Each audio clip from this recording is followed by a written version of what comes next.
আপনাদের সবাইকে আমন্ত্রণ রাতের বাংলাদেশে। শুরুতে জানাবো শিরোনাম। গণহত্যার অন্তত ৩টি মামলার রায় অক্টোবরের মধ্যে আসা আইন উপদেষ্টার জানালেন শেখ হাসিনাকে ফেরত দিতে ইতিবাচক নয় ভারতের মনোভাব।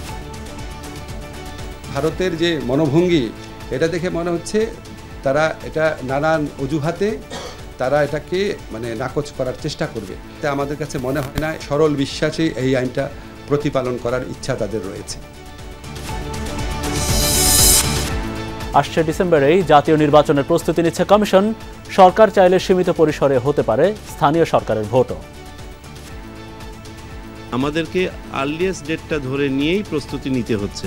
আমাদের অবস্থান এখনো অপরিবর্তিত। আমরা ডিসেম্বরকে ধরে নিয়েই আমাদের প্রস্তুতি গ্রহণ করছি।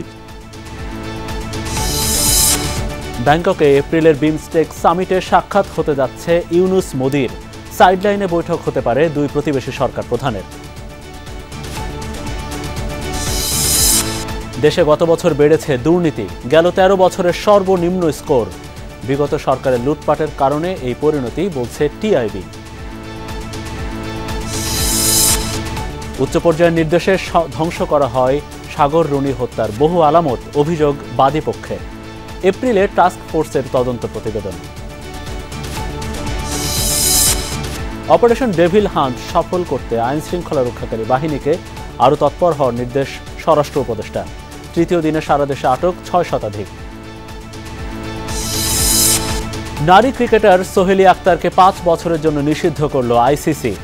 ২০২৩ বিশ্বকাপে তার ফিক্সিং নিয়ে সংবাদ করে যমুনা টিভি।